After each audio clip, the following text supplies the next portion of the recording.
Good evening. We're so glad to have you join us tonight for our webinar, No Money, No Problem. We hope that when you leave here tonight, that you have some takeaways that you can maybe use tomorrow in your center. Before we get started, I just wanted to let everybody know in the top right-hand corner of your screen, if you don't see a box with the orange arrow pointing to the right, if it's collapsed, you might want to click on that orange arrow and it will expand that box. So during the webinar, if you have any questions, you'll see the question box. You can type them in there and we'll respond to them. By the way, my name is Sherry Mayberry. I keep forgetting to do that. I'm so sorry. And that's Beth in the background, going to be Laughing. conducting the training. But anyway, so that's where you can enter questions, and we'll try to take all questions. We have had trouble with unmuting people, so just don't worry about spelling. You got a question, send it in, and I'm sure Beth's going to be sending you some ideas and activities you're going to be participating. And when Yep. you do, that's where you type your responses as you join and we'll share those conversations that you have with everyone else. If you need, when you do send a questions, if it's something I can just respond to you, I'll send you back an answer privately. If I think it's something everybody would probably have the same question, I'll make that public. If hopefully you're hearing us, but if you're not, you do, and then you won't be able to hear me. But the computer, you have to select your audio, but in order to hear. We are recording.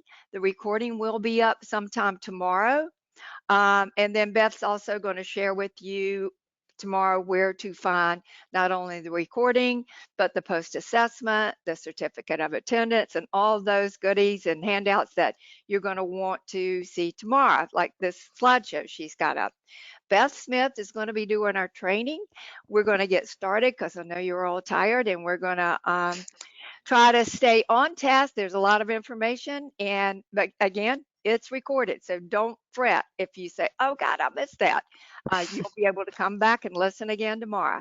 Beth, you want to take it away? I'll take it away. Good evening, everyone, and thanks for taking time to join us tonight. I hope that you walk away, like Sherry said, at the end of this. This is my goal for you to walk away with ideas that you can use tomorrow. We will be I will be posting this PowerPoint as a slide deck on the website tomorrow, and I'm going to show you where all this is at the end. So don't panic now about all that. We'll let you know where it is. Um, I wish I could show everybody where to unmute themselves, but when I'm presenting, you can't see my toolbar, so I can't do it other than to tell you it's in the upper right-hand corner. So hopefully you can hear. There will be a ton of participation in this. We want you to share. That is the main goal of this webinar, is to share ideas, because that's how we learn. That's how children learn, but it's also how we as adults learn. So as Sherry said, there's going to be times when we're going to use that question box to type in ideas, and then Sherry's going to read them out, and don't worry about writing them down either, because I'm going to create a handout, hopefully, that will have all of the suggestions that are shared during this webinar. So webinar, no money, no problem, creating learning opportunities with household materials. Let's get started. All right, so what are we going to learn? All right, well, household materials can be learning materials. You already know this, right? Children, like on the first slide, love cardboard boxes. A cardboard box can be anything. But what we're going to get into today is we're going to talk about how you can use a household material to address many different developmental areas. So in the GWIS curriculum, for those of you who are familiar, you already know this, but if you're not, we cover in our curriculum 10 developmental areas, and we're going to delve into those. We're also talk about adapting for different developmental levels. We have a lot of providers here on the webinar tonight that are family child care providers. First of all, kudos to you. Hats off. You work so hard every single day. But we're going to talk about adapting activities for different developmental levels, so that you can use that one material but use it slightly differently. We're going to also evaluate, of course, for safety. I mean, that's of the utmost important. And then we're going to talk about sharing. I mean, like I said, I'm going to kind of compile, based on what we share tonight during the webinar, a sheet that you can download from our website of all the ideas that were shared. But, when you come up with a great idea and you try it with the children, share it on social media, share it via email, share it with your association. I mean, that's how we all benefit, right? I mean, in the end, it's all about the children. So share away. All right. So you'll all know this. Learning happens everywhere, even in the mud. Those of you who are, I grew up in Pennsylvania. My son is actually in Vermont. And I know up there during this time of year, they call it the mud season because literally everything is muddy because all that snow is melting and it's just a muddy, muddy mess. But learning happens everywhere. So don't think of learning as just your planned activities. It's literally everything that happens from the time that child comes in the morning until they leave at night. And then the learning continues at home. So it's everywhere and it's all the time. So what we're going to do today is we're going to get right into this. I'm going to get you busy and get you sharing. So I hope your thinking caps are on. And we're going to talk about plastic cups. All right, so these plastic cups come in all different shapes and sizes and colors. But for this challenge, we're going to talk about plastic cups that are colorful like these. Um, and here on the left, you're going to see a series of different areas, right? Things you may be familiar with in your planning or in your curriculum that you use, different areas you might have set up. If you're in a center, if you're in a home, you might have these as exploration boxes or tubs. Anyway, what I want you to do is I want you to pick two of these areas. And I want you to think about how you could use a plastic cup or plastic cups, if you're using the colors, in two of these. Now, keep in mind when we're sharing. Sherry's going to read off as many ideas as she can, but you can't possibly read them all, or we will be here all night.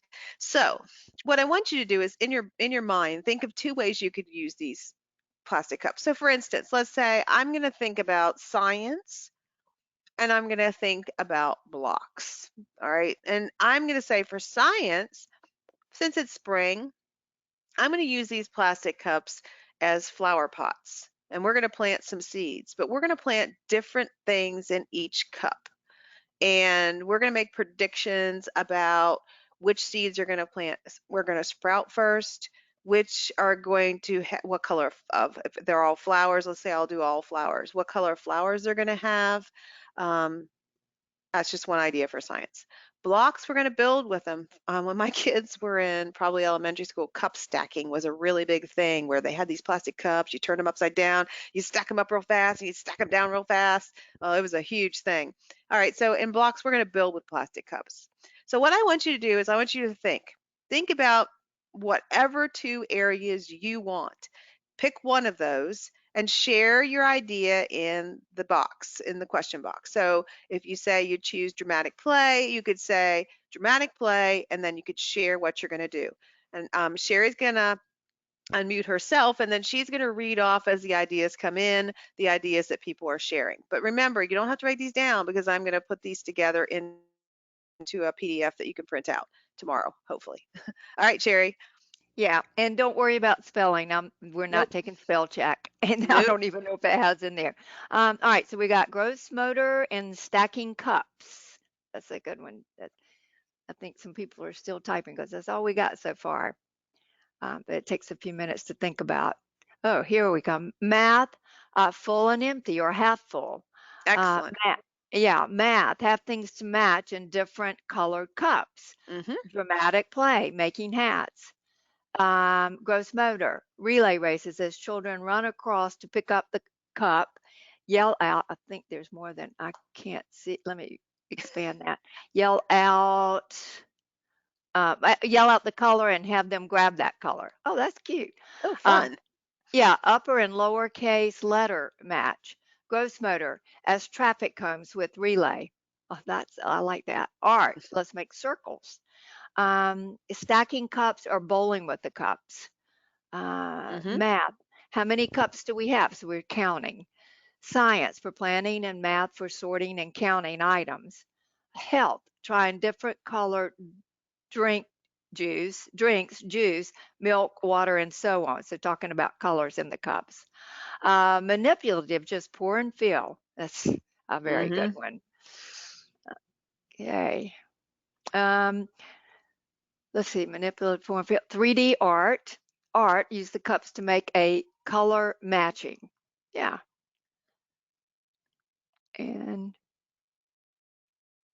okay, bowling with cups and rolling balls to knock them down, which would be gross motor. And you could tie some math Okay. in there if you count how many fall over and how many stay up. Or put the numbers on the cups and let them say what number they did knock down. Yep. Just write them on there with the magic marker or Excellent. Sharpie. Just matching colors with the matching color cups. Art.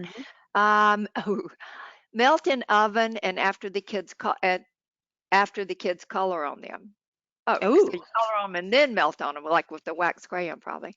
Science. Add food coloring to the cups and put a white daisy in the colored water. Ah. The petals will change from white to the color of the cup or the Yep. food coloring that's in the cup. I remember doing Uh, that when I was a kid. I know. That's Yeah. fun. Ping pong ball, gross motor and math, fine motor art, stamp with paint. So fine Mhm. motor. Mhm. Math, uppercase and lowercase letter on the match. I'm sorry, not math. Match uppercase and lowercase letter on the cups for you're older. Yep. Art/science, making binoculars and to use to look at all kinds of bugs. So you got a little bit of Ooh. science, a little bit of art. Yeah. Yeah. Um, and celery changes colors too. If you put a stalk of celery with the Ooh. leaves in Yep. there and change that color. Science, 3 stages of water: ice, solid water, water, liquid, and steam, gas. So I guess using the water in the cups and then Mhm. um, going through the different stages. Manipulative color match, find items that manipulative color match. I'm assuming you mean match items in the room that match the colors of the cup. Right. So Like find the yeah, orange cup and find little orange things to put in the yeah, orange cup. Yeah. and those are Excellent. all good ideas. Great, Awesome. great Awesome. job. Oh, you guys are Mhm. on the ball tonight. This will make this webinar so much fun for you when everybody shares. All right, let's keep on going. Because again, like I said, this is going to be one where you guys are going to be sharing a lot. So the whole point of all of this was that, as you could see, you had one simple material, a cup, plastic cup, right? Nothing fancy, but you could came up with, I don't even know how many activities, and you probably could come up with that many more if you just sat and thought about it for a little bit.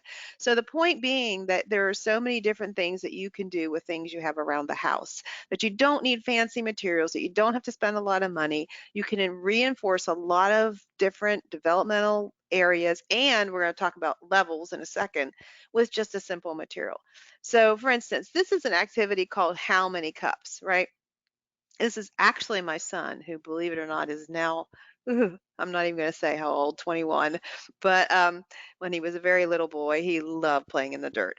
So in this experience, let's say you have this bigger container, like that was an old flower pot that I had planted a bush or something out of anyway.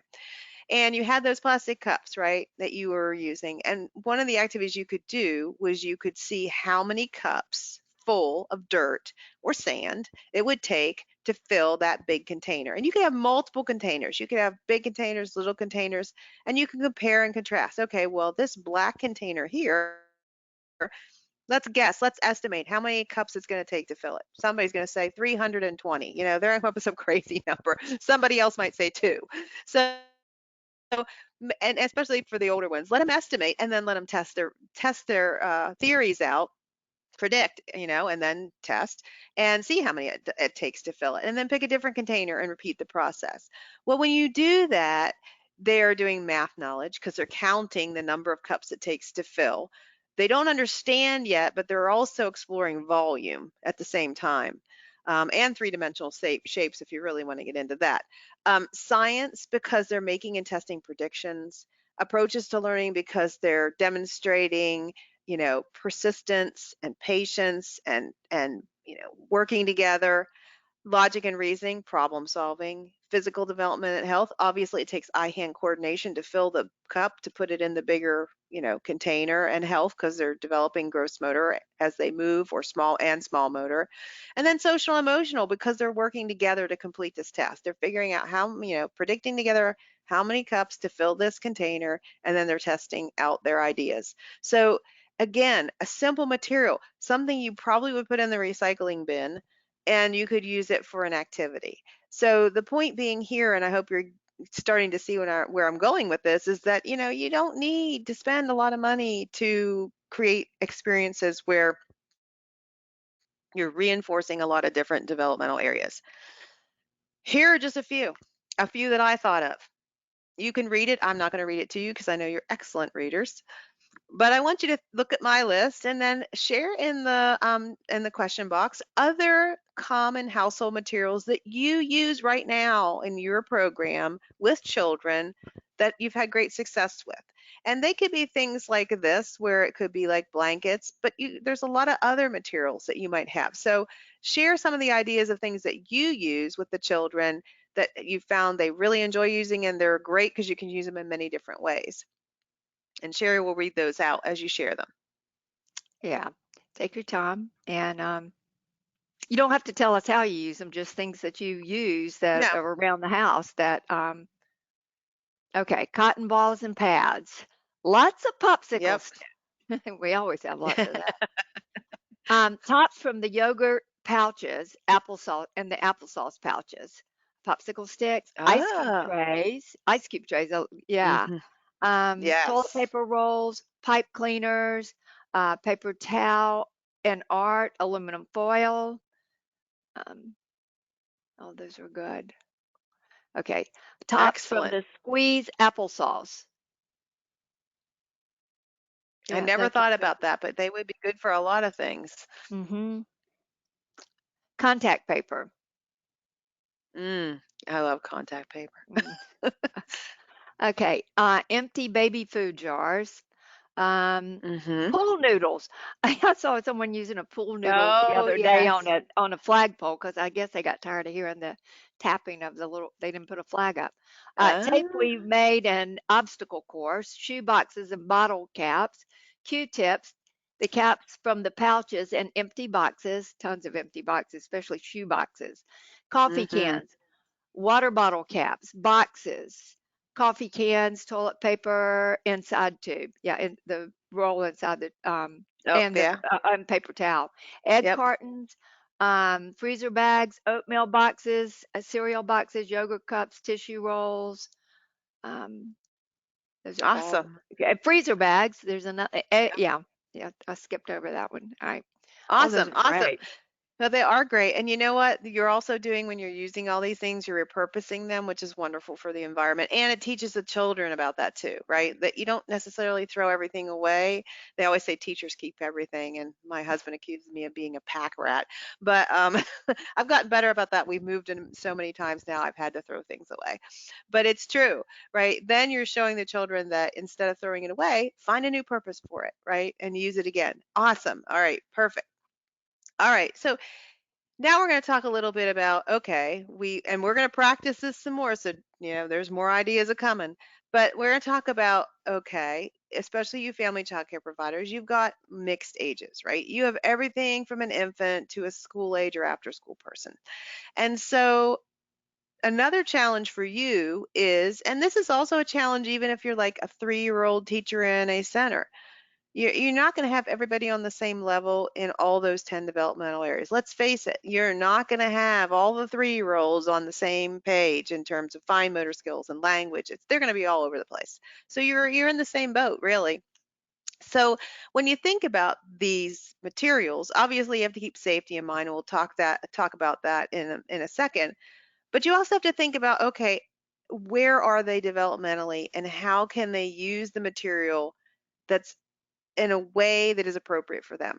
All right. So here I'm talking about an old t-shirt, right? The things that a 4-year-old can do are not going to be the same as necessarily that a toddler can do. They're probably not going to be. And even within that realm, you might have, let's say, a 3-year-old developmentally who is functioning, let's say, in physical development, fine motor, more along the lines of a 2-year-old, or you could have a 3-year-old functioning more like a 4-year-old. So you really have to think about each individual child when you're planning experiences and think about how you can adapt it. So these are some ideas of how you could adapt using an old t-shirt with infants and toddlers and preschoolers. So for instance, with the infants and toddlers, fine motor, they're just working on fine motor. So to make it easier, clip the pieces of old t-shirt, if they're going to paint with them, in a clothespin. And they have something to hold on to that's a lot easier than just holding onto the fabric. And then, for instance, here, talk about what happens as the infant and toddler paints and show interest in his or her actions. Well, that's a great way to build language development because they're absorbing everything you say, and also social and emotional. Now, let's say you have a preschooler on the other end, right? They can explore using the t-shirt in different ways for painting. So you just cut the t-shirt up and put it out. Let them decide how to use it. You could have some clothespins on hand. Maybe they want to use those for handles. Some children have sensory issues where they don't like getting their hands dirty or sticky, so a handle might be a good thing for them. Again, think about each child. Um, this is where you come into play. You're going to ask open-ended questions as they're doing that. You're going to challenge them to problem solve and experiment, make those predictions, and then explain to you, well, how did it come out, right? And prompt them with those open-ended questions. That's great for language development. They're also going to need to share materials as they paint and create. And it's a great time also to talk about likes and dislikes, favorite colors, for instance. So you can use an old t-shirt and you can do a painting experience, but you're just going to adapt it slightly in different ways for different children. And again, developmentally, like where are they? And in the area you're thinking about, whether that's fine motor, whether that's language, you might have a 3-year-old, for instance, that's very nonverbal or has very limited verbal skills. Or you may have a child who's ELL, DLL. Then that's when you want to engage and do what's over here, where you're talking about what happens in English for that ELL, DLL child to begin to absorb that language. So that's the challenge too, is just think about the developmental areas, well, what skills are you developing, but also think about the children and how you need to adapt and adjust for those individual needs. So hopefully that makes sense. All right, let's keep moving. All right, so now we're going to talk about another material, plastic water bottles, oodles and gobs of these. Obviously, there's a safety concern here. If you are working with infants and toddlers or children 3 and up that put things in their mouth, and I had one of those too, my daughter tended to put everything in her mouth, those caps are not a good idea unless you're going to use it for something where you glue the cap on and wrap it with duct tape that it cannot be removed. Um, then that should be safe if you're doing that. So what I want you to do now is we're going to take kind of what we just talked about. We talked about all of these, right? These are the 10 developmental areas. I'm going to talk about that in a second. We're going to talk about the water bottles, and we're going to talk about the age. And when I talk about age, I want you to think about developmental age in terms of the activities. So let me give you an example. First of all, let's go over these 10 developmental areas. So social and emotional, that is how children engage with you, how they engage with other children. Self-regulation falls under here, sharing feelings, that's social and emotional. Your math knowledge is going to encompass a lot of things, everything from counting and shapes and comparing, contrasting, measurement, patterning, positional concepts. All of that falls under math. Science knowledge is exploring and learning about the natural world and also making and testing predictions. Creative arts, that encompasses your fine arts, which is painting, drawing, cutting, pasting, all those wonderful things, but also dramatic play falls under that. Um, Music and movement falls under that. We even have music spelled out there. So those are things you want to think about there. Logic and reasoning is problem solving and using a material like a water bottle for something that it's not its normal purpose. In other words, taking that water bottle and it becomes a telescope or whatever. Social studies knowledge, that's about their families, about their community, about saving the environment, and history. Language development, listening, speaking, engaging with others verbally, listening, speaking. Literacy, that's your letters and books. So an appreciation for books, handling books, and then letter knowledge, letter sounds, patterns within letters, syllabication, and then beginning writing. Physical development and health, that encompasses everything from taking care of myself to safety to gross motor and fine motor. And then approaches to learning is, trying new things, persistence, patience, cooperation. They all fall under there. So all that being said, what you're going to do is you're going to think about an age group. And I want you to think about a developmental age group, not necessarily a chronological age group. And that means where a child is developmentally. And I want you to think about an activity you could plan for that age group with these water bottles. So, for instance, it might be 2-year-olds, it could be school age children, it could be advanced preschoolers, it could be whatever you want it to be. And I want you to think about the areas you could develop as you created that activity.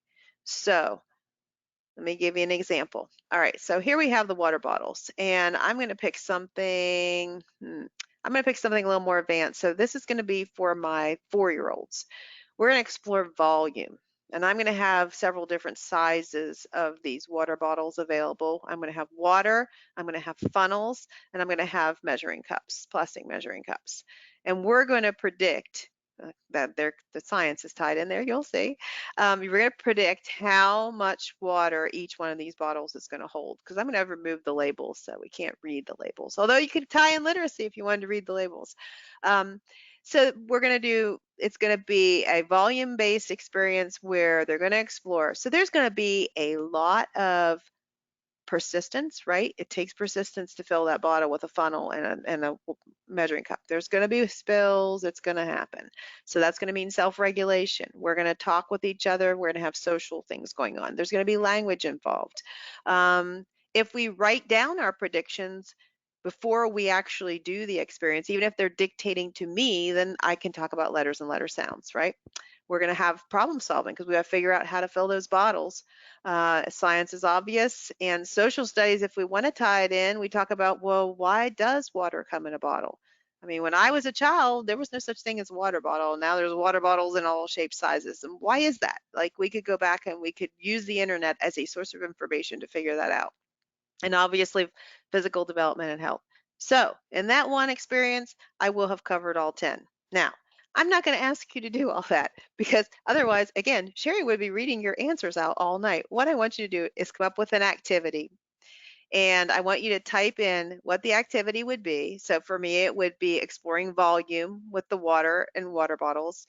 My age group is 4, and I would just say all of them because I could do all of them. But what I want you to do is I want you to list the main 2. So for me, the main 2 would probably be math and science. So I would say the activity I would plan would be exploring volume. The age group would be 4, and the areas, the two main areas I'm going to do is math and science. And I want you to think about that, and I want you to type your ideas in the box, because what we're doing is, as you're typing these, this is all going to come onto a spreadsheet at the end of this webinar for me, that's provided to me, and I can take what you type and I can then create that printout that I'm going to post on our website for everybody at the end of this. And hopefully, like I said, I'll be able to get it done tomorrow. So please share your ideas because I'll put them on that handout that's going to be up tomorrow. Okay, as you're thinking about this, those 10 areas of development, I just thought about something. You're probably like, oh gosh, let me write those down. This is in our user guide, which is free to anyone, whether you're a customer or not. You go to our website, and our user guide has all these areas of development and even in more detail what Beth just went through, because there's a lot to remember. So, all right, so preschool, making discovery bottles, which would also be science and math. Creating musical instruments. So under creative arts, let's see, preschoolers, creative arts and music and physical. Hold on, some of these are development. Okay. Toddlers, fill with different things for similar color to make shakers, art and science knowledge. Okay. 3-year-olds, we could make sensory bottles, social and emotional, and taking turns putting things in them. Language, talk about it if the things in there make loud sounds, quiet sounds, or not so much sound. So the sensory bottles. Yeah. Baby and toddler make sensory bottles out of them just for them to use. Okay. Um, see, math and science, making a sensory bottle, adding glitter, beans, cotton balls, and boy, are the kids hot on glitter right now. Cotton balls, rice, rocks, and then seeing what sinks the fastest. Also, you can do seeing how long it takes the glitter to fall to the bottom, counting how many cotton balls You can add to the bottle. Yeah, to the bottle, and then or count how many beans. Mhm. That would be for ages 4 and up. Okay, fill with baby gel or oil and buttons of metallic confetti to estimate how much, hold on, how much for math or to foster emotional regulation for social emotional as a calm down through the visual of the slowing moving object. I like Mhm. that for Mhm. preschoolers. Yep. Yep. I think some Um, days I could use that slowing, yeah. moving object. Creative arts, music for instruments, threes, bowling, gross motor, and math. And I got my Mhm. glasses on, I'm still having trouble. Filled with sensory items for infants, um, preschool, family, and community representatives, social studies, and literacy knowledge. Okay. Let's see what a tornado looks like by using 2 water bottles. I think you put a little bit Oh, of oil in there and spin yeah. it, right? Let's see, cut in half, turn the tops upside down, and fit inside the bottom. So fit inside each other. Fill with dirt and Ah, plant seeds. This makes a self-watering container. That's a great that's idea. cool. I like that. I'm gonna have to try that when I plant seeds. Creative arts and science for toddlers, making sensory bottles and putting all different things in them. Add rice along with various different items and use an I spy bottle or use it as an spy bottle. Yep. For preschooler sensory bottles, science, math, adding oil and water and different, um, let's see, different items, seeing what floats and sinks.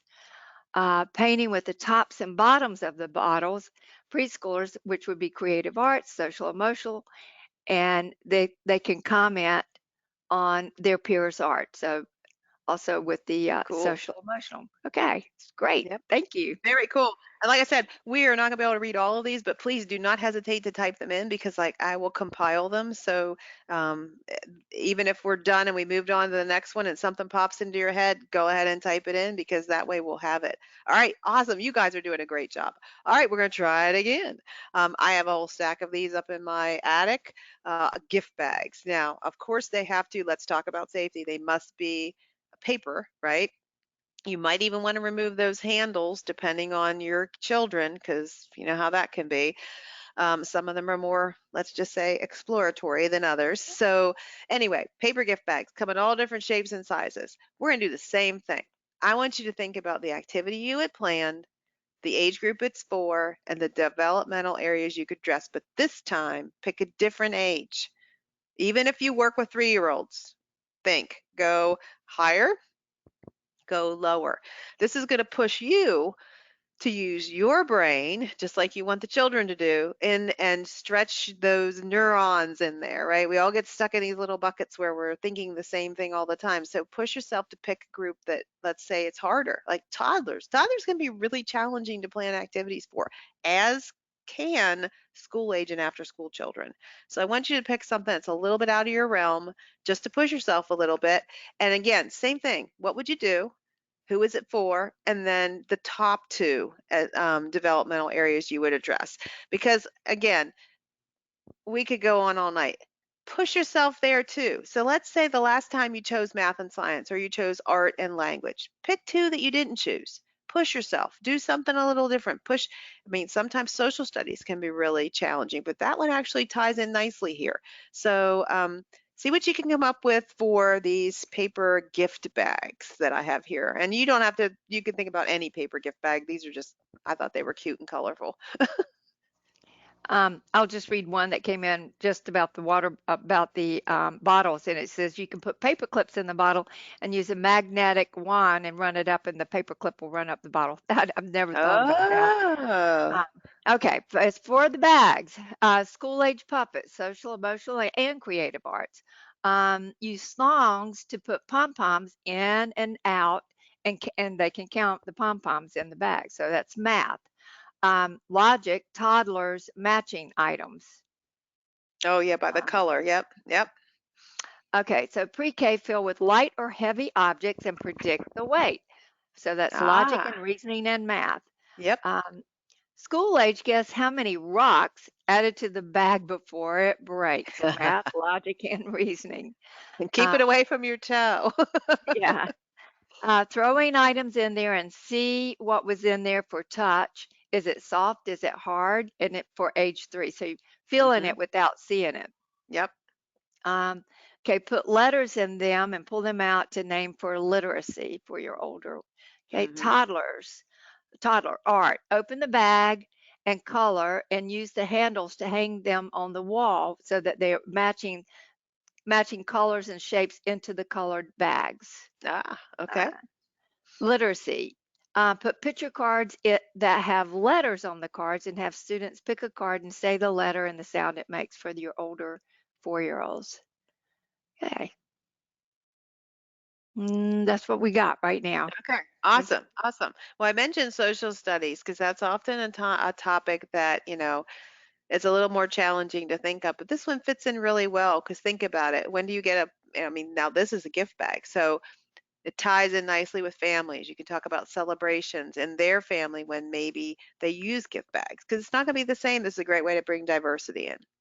Um, the other thing is shopping bags. There are a lot of places nowadays that plastic, there you don't have plastic shopping bags. You either have reusable shopping bags or you have paper. So it opens up the whole world of discussion about where in your community might you go shopping where they would give you a paper shopping bag. I was just at Trader Joe's today, so that's an example. So think about too the areas when you're planning experiences that maybe you just don't feel like you plan as many for or as many activity or you incorporate into your activities and then push yourself a little bit to do more. All right, great. All right, let's move on. Now we have a wire whisk. It could be a silicone whisk. It could be any kind of whisk. Same thing. We're going to talk about what activity could you plan with a whisk, what age group could you plan it for, and what developmental areas would you address? And we'll also, again, once again, push yourself a little bit to pick an age or pick a developmental area that maybe you feel like social studies you don't do enough of. Um, I can think of something right now with the whisk in social studies would be who uses a whisk in our community as part of their job, right? And then you could go and do a whole thing about you could use the internet to do research, or you could go on a field trip, or you could write, or if they're older, you could write. They could draw. So think about what you could do with a whisk and remember what you're going to do, the age group, you guys are doing a great job. The age group you're going to do it for and the developmental areas that you would address. And we'll share some ideas because you guys are doing a great job. You'll all really appreciate this when we get it all printed up and you have it for yourself that you can try some of these ideas with your children. Okay. Yeah, they probably see their mom using a whisk all the time also. Hmm. And their provider too when you're cooking Yeah. lunch or Yeah. snack. Um, give you a few minutes. This one might be a little bit harder, but boy, they sure do love playing with that in the water table. It's true.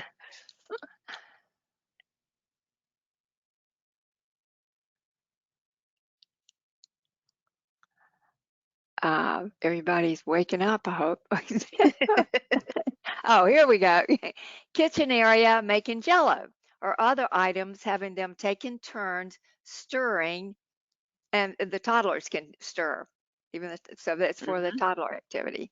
Um, for preschoolers, art and science, whisking the paint to see what difference, if any, comes out from whisking or not whisking the paint, or Mm. you can even add colors.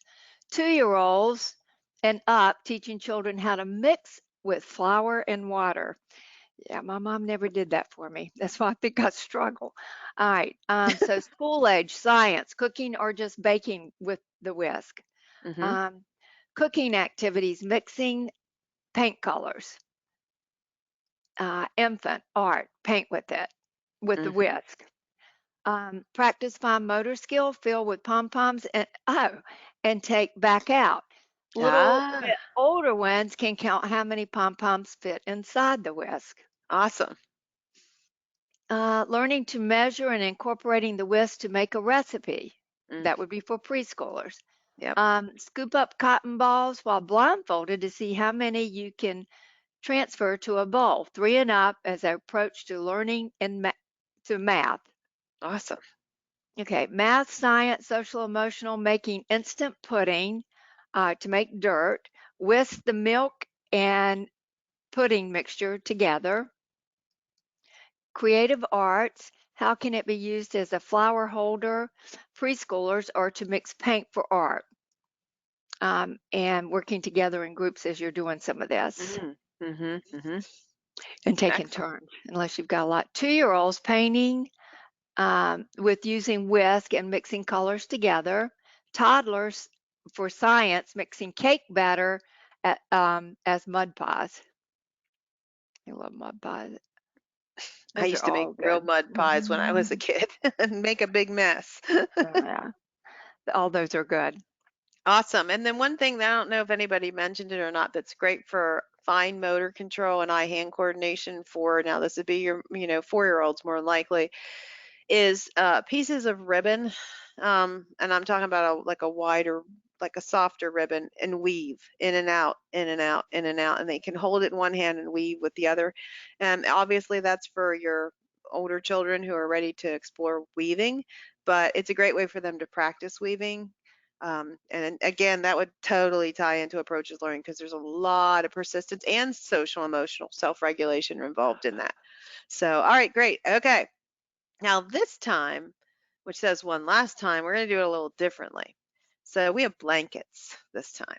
And what I'm going to do is we're going to go through all 10 of these areas down here at the bottom, but I'm going to tell you for each one the age group, and then you're going to tell me what you would do to reinforce that skill. So we're switching it up just a bit. All right. So for instance, I'm going to tell you, okay, I need you to plan me an activity for toddlers that's going to reinforce social and emotional. And you're going to tell me what that activity is. Okay. And then we'll share and then we'll repeat and we'll go on through all of these. And by the end, we're going to have so many different activities you're going to be able to do with blankets that you're going to be tomorrow digging out every blanket you have in your linen closet. All right, so we're going to do that. We're going to start with social and emotional, and the age group is a toddler.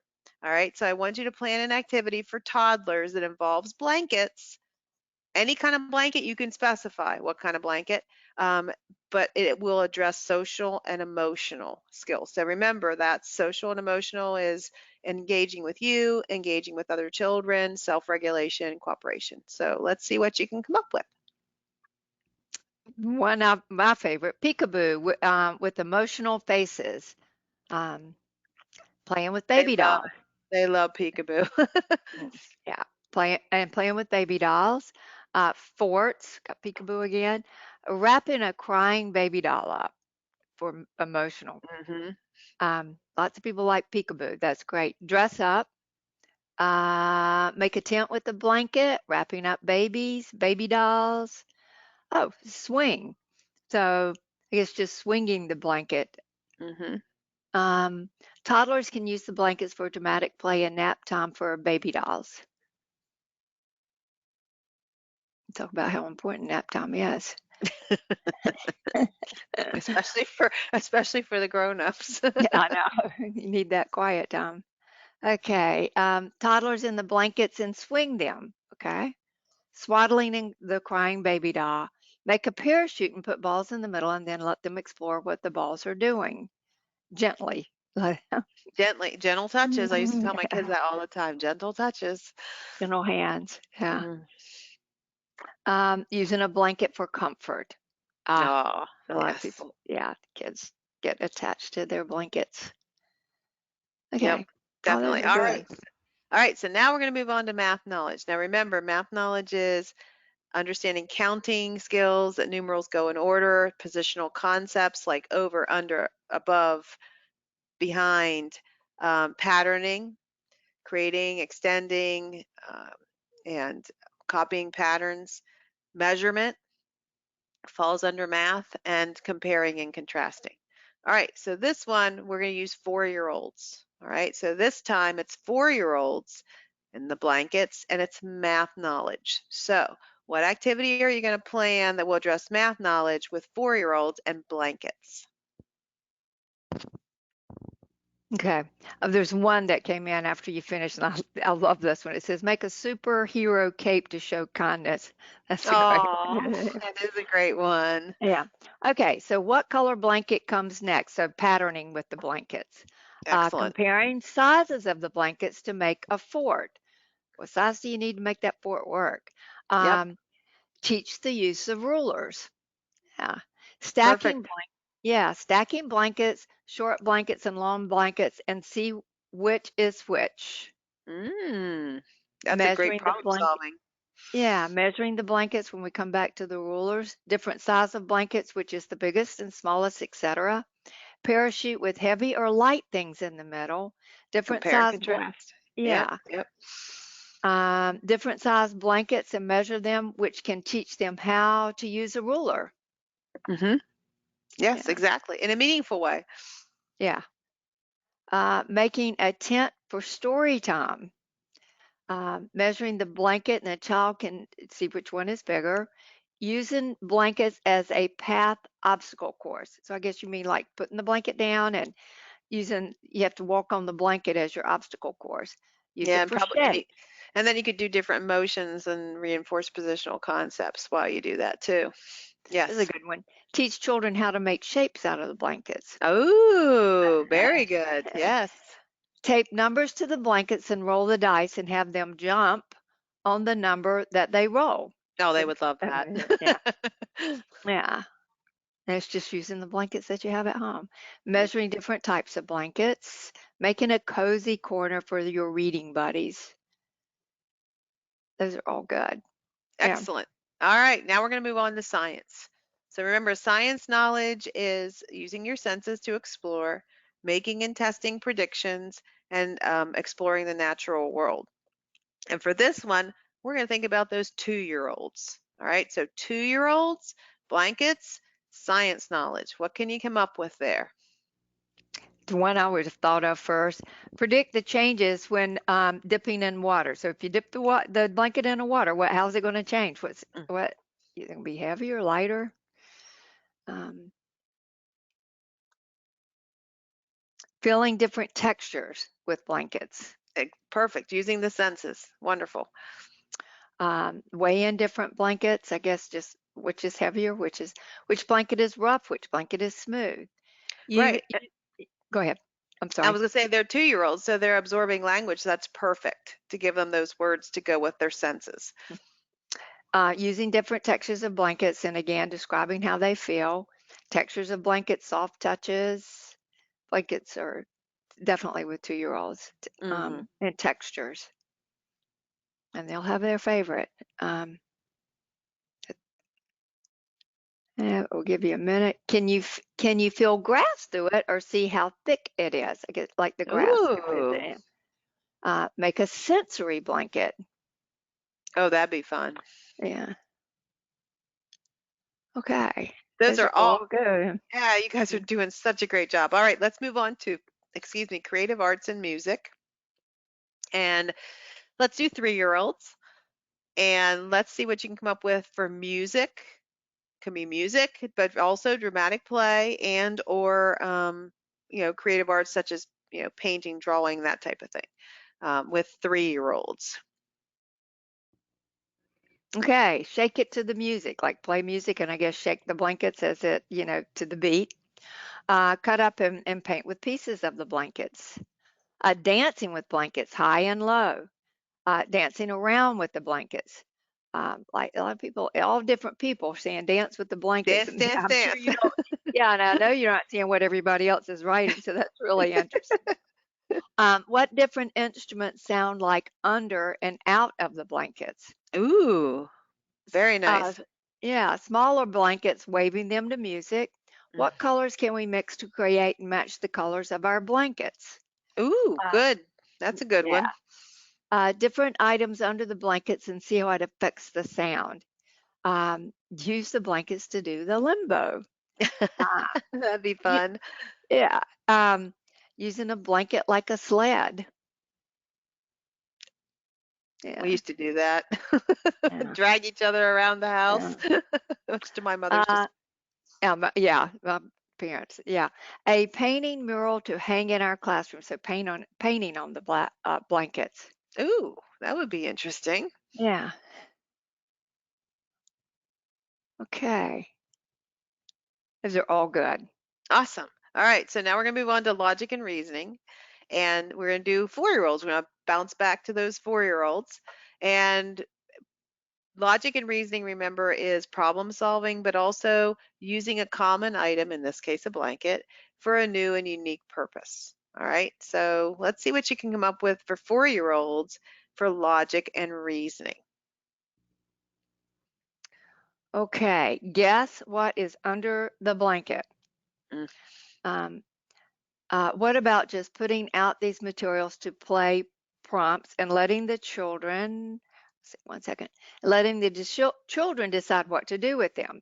Yep, Yes. absolutely. Absolutely. Yes, what is under the blanket by the shape? Ooh, Um, play a game where someone hides under the blanket and they have to guess who is missing from the group. yeah, that's Or a fun. They little, love yeah, that. creative play. Building a tent as a team. That does Oh, require a lot of working together. problem solving. Yeah, and just being under the blanket. How does it feel? Yeah. Okay. Oh, play. Let's see. Play. Pop the popcorn. Put small balls on top of the blanket, and then shake the blankets and pop the popcorn. That does require them to problem solve for sure. Okay. Those are all good. I was sitting there looking at this thinking of something that I need help with problem solving, and not so much with blankets, but definitely with fitted sheets, is how to fold them. So I that have a they're nice. technique on that. I have one too, and sometimes it works and sometimes it Yeah. doesn't. Okay. All right, let's move on to social studies knowledge. All right, social studies knowledge is um, their families, obviously, their community, using taking care of the environment, and then history. All right, so think about let's do our older children. Let's do our after schoolers or our school age children and think about how you could use blankets with them to reinforce social studies. So families, communities, caring for the environment, and history. Let's see what you come up with. This is often a challenging one for a lot of people, this whole area of social studies, but not shouldn't be because it's really what's in their world, their family, their community. Okay. Talk about who gave them the blanket and why did they give it to them. Use different quilts and then what each patch is for and where they're from. Like Mhm. I guess if you've got like a family quilt. Yeah, that's cool. Very cool. Yeah. Research how blankets are made in different countries.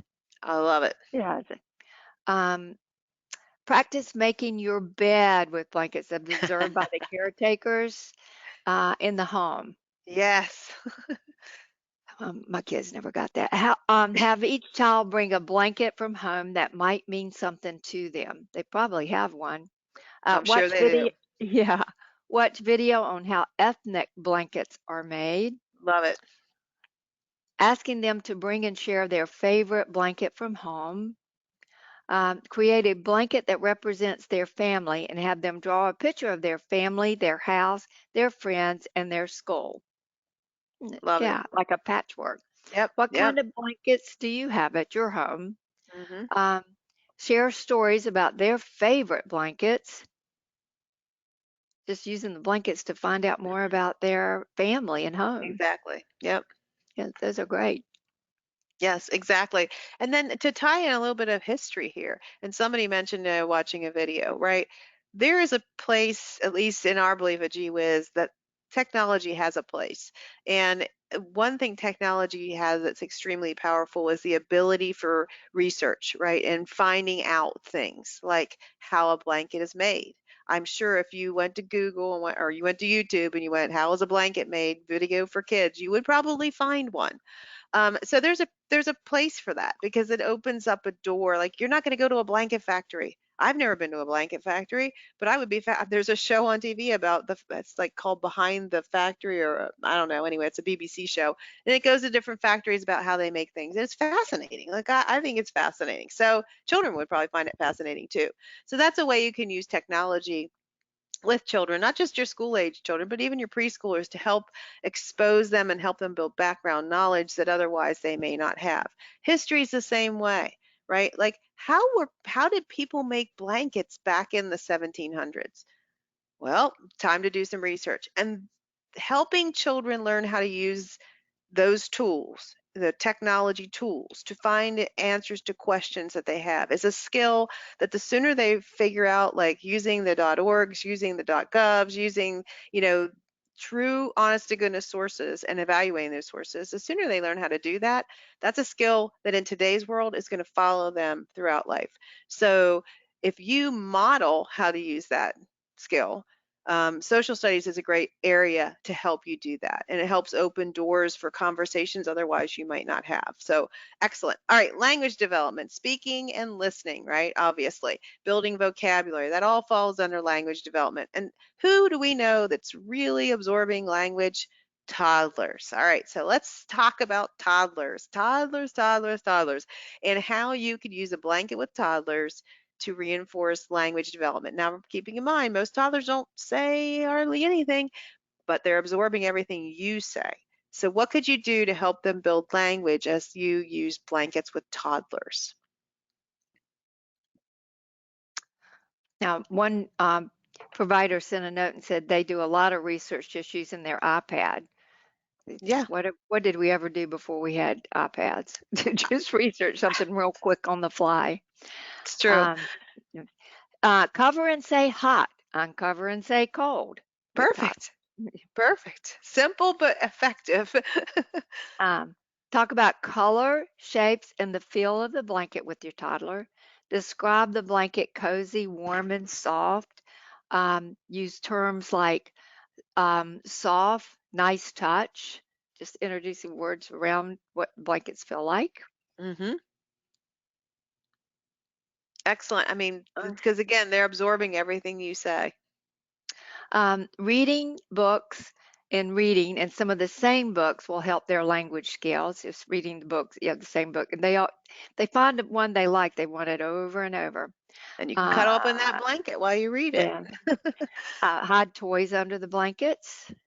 Talk about hmm can they find them? Um,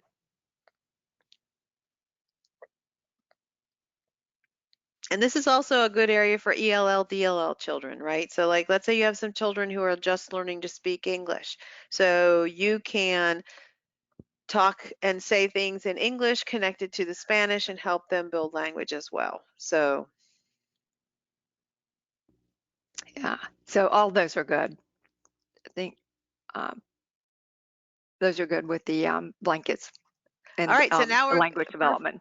perfect. So now we're going to move on to literacy knowledge. Now remember, literacy is books, exploration of books, but it's also letters, letter sounds for those that are ready, syllables, patterns within words, logos as symbols, and beginning writing. So for this group, we're going to talk about our 4-year-olds. All right, advanced 4-year-olds, if you want to go there, who are ready. Let's just say children, whether they're 4, 3, 5, or 6, who are ready to talk about and are exploring letters and letter sounds. So think about how you could do that using the blankets with those children.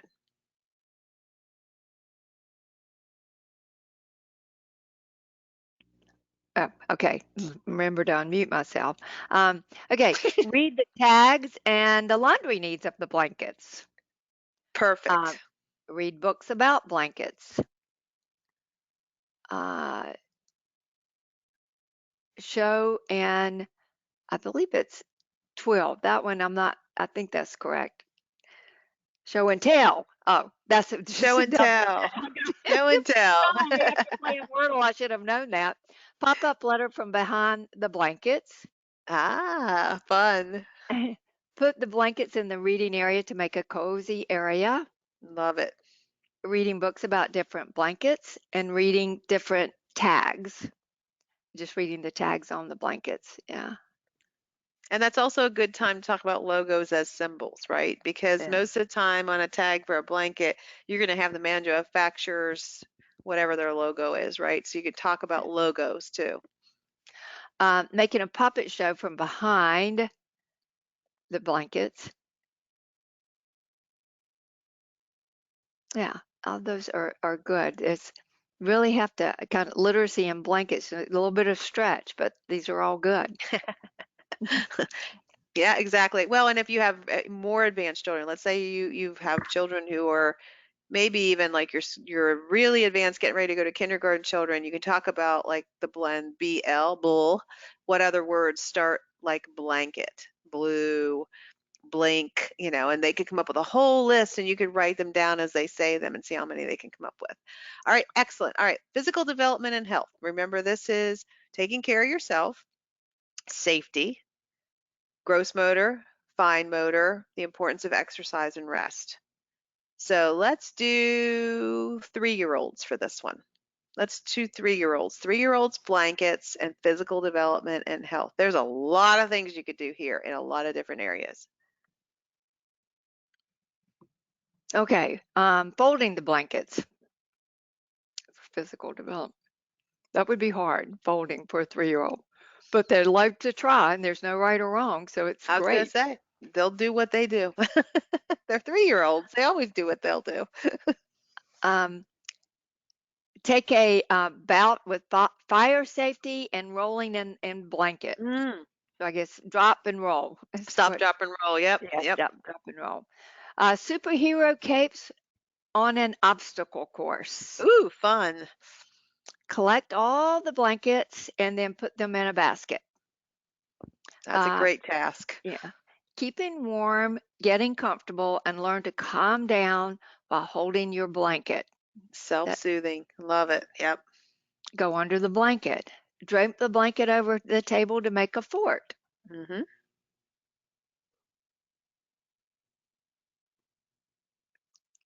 And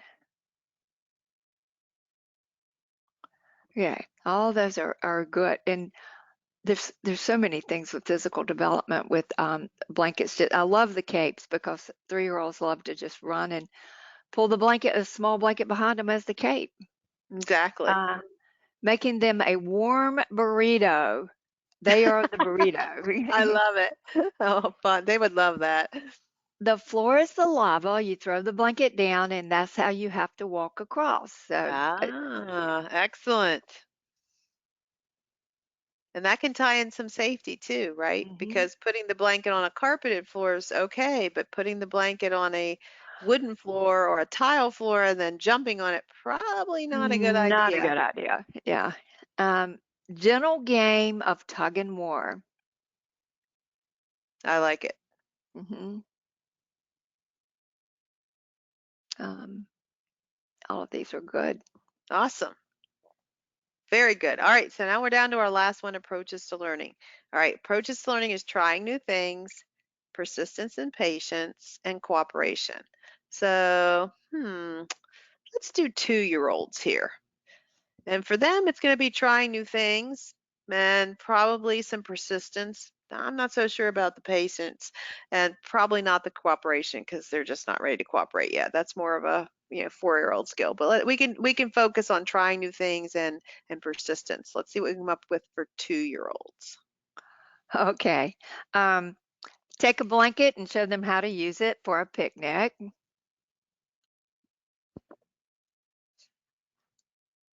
Um,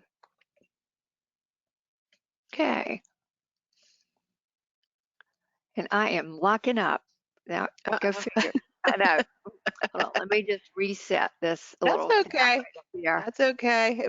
If we don't get to say them out loud, I'll get them typed up on the handout. So not a big deal. It's totally locked up. I am so. All right. Hold on. That's okay. I can just keep on talking.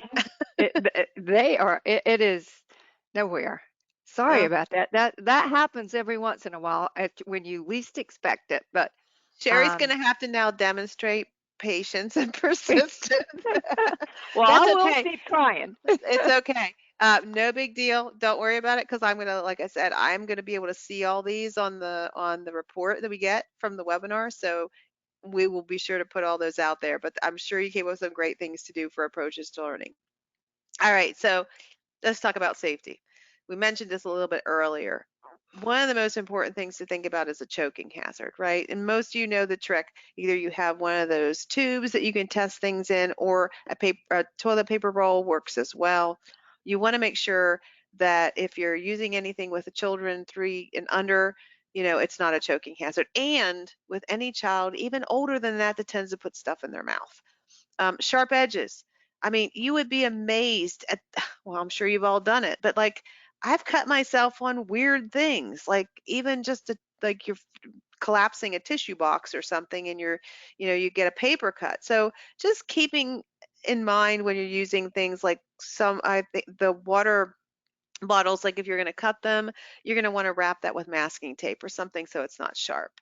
And could they use it any way that could be dangerous? For instance, the blankets, right? On a hardwood floor, on a tile floor, not a good idea. On a carpeted floor, it's perfectly fine. But that's a good way for them to learn too, right? That there are certain ways that it's okay to use these things and other ways that it's not. Like it's okay to use the water bottles to play bowling. It's not okay to hit each other with them. So obviously those are things that you're going to have to keep in mind as you're using any of these materials, whether it's a blanket or a plastic cup or a water bottle, it doesn't matter. Safety is always first. Share the ideas that you have. Hopefully after the webinar tonight, we're going to post the ideas on our website that you can download and share them. If you have an association, share them. If you have, because it's going to be a PDF file, you can download it. You are more than welcome to share it in any way you would like. I mean, at GWIZ, we do a lot of things to support you, and that's one of the things that we do is we encourage you to share our free materials that we do, things like this webinar, with other providers. Are there any questions? Now, at this point, since Sherry's locked up, she's not going to be able to see your questions. So, But if you type it, well, and I am so sorry, it is not responding at all.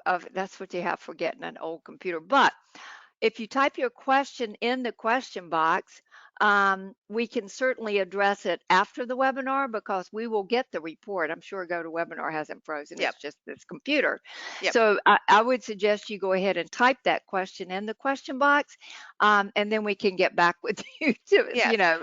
And I'm also going to give you, let me see if I can type. Hold on one second. Let me go to chat. I'm going to see if I can, and Beth, if they can see it, I will be able to tell you. hold on once. I've got a computer as a participant. No, I can only send messages to staff. So I am going to, I'm going to give you my email. My email is B as in boy Smith at gwizeducation.com. And you can send any questions you have to me as well. All right, so that's fine. All right, what I want to do now is I'm going to get out of my PowerPoint here. Give me one second.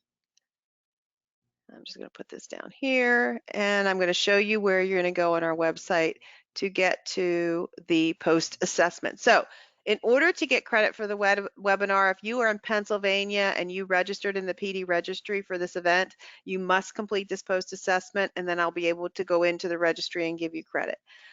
You'll go to gwizeducation.com, and you're going to go over here to training and support. And I'll go slowly so that everybody can follow along. So I went to gwizeducation.com, training and support. I'm going to go to webinar training and click. And I'm going to scroll down to this very first one. And here it says link to assessment and certificate. If you click that right now, it is not going to work because I have to go out there and turn this on. And as soon as we wrap up the webinar, I will go turn it on, and then you can complete the post assessment. After it's just 10 questions. Answer the 10 questions. When you hit the submit button, it's going to look a little bit like this button. When you hit submit, pay attention because a message is going to pop up and says, thank you for submitting your post-assessment. Here's a link to your certificate of attendance, which you can then click and print out for your records. Okay. So in order to get to the certificate, you must do the post-assessment, but it's not turned on yet. So if you click the link, it's not going to work. So anyway, I'm going to back up and do that one more time because I want to make sure everybody knows where to go. GWizEducation.com, training and support, webinar training. Click, scroll down, and it's going to be right here. You can see where it turns to a little hand that it will be a link you can click and it will open up the post assessment. It's just not turned on, so it won't work right yet. And while we're here, I know we had a lot of people on the webinar tonight that maybe were not familiar at all with GWiz. GWiz is a curriculum company. We've been around since 2012. We create curriculum for family child care providers, but we are also used in centers, and in Pennsylvania, we are approved if you're from Pennsylvania, and in Florida, North Carolina, Delaware, Nebraska, Illinois, and Minnesota. I think I got them all. We are fully aligned with all state standards. So if you want to see how we're aligned with your standards, you go under About the Curriculum, and we have a whole page of our state alignments and approvals. And as Sherry mentioned earlier about the developmental areas, in everything that you're seeing on my screen right now, if I go to it, you can go to for free. This is not something that's you have to pay for. If you want our curriculum, obviously you pay for that. But to get to like our user's guide, if you want to see more information on the 10 developmental areas and learning indicators that we at GWiz use, you can download this guide. If you do want to learn more about GWiz, or if you wanted to try our curriculum, we have a great component slide deck that tells you what's in it. We have a catalog online. Here's our yearly outline. So, and there's a ton of free resources. We just posted free resources down here under seasonal and holidays for spring activities that you can download. So if you're not familiar with us, just take a few minutes when you come back to do your post assessment to dig around a little bit. You might be surprised at what you find. And again, anything that you find, if you're not a customer, you are welcome to share with your members of your association or whomever. I also wanted to say, if you go up here, if you're not part of our newsletter, because we have a newsletter where we send out alerts about webinars and free materials. If you go to gwizeducation.com and you put /newsletter, a form will pop up, and then you can complete that form and you'll automatically be added to our list so that you'll get notified when our next webinars are, when we post free materials like we'll be posting Mother's Day things here soon. So you just do gwizeducation.com /newsletter, and then that should take you right to our newsletter. So I would ask for questions right now, and like Sherry said, you can type them in the question box. You can send them to me at bsmith@gwizeducation.com, or you can go under training and support and send us an email and fill out the form, and we'll be happy to get back with you there. Yeah, it will come into customer service. I am afraid, I started to say I could reboot my computer, but since I hosted, I'm afraid it'll cut the webinar off. So I'm afraid to do that. I'm afraid it would too. I'm afraid it would too. So I really thank you all for joining us. And I'm sorry we had a little technological glitch here at the end, but hopefully hopefully you learned something. And like I said, we will hopefully have this recorded and it will be up on the website tomorrow. That recording will be at the same place that you go to do the post assessment, which I'm going to go turn on here in just a second. But please send me any questions you might have. Send it to customer service at gwizeducation.com. And again, thanks so much for taking the time to join us. We really appreciate it. And we hope you walked away with some great ideas that you can use tomorrow.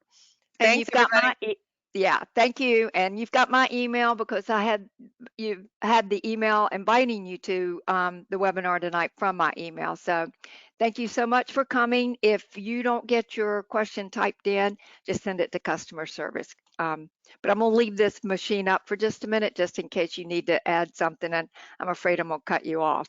So good night. All right. Thanks, everybody. And just give me a second and I will go turn on that. I'll go turn on the post assessment in just a minute. Thanks, everybody. Thanks. Bye. Bye.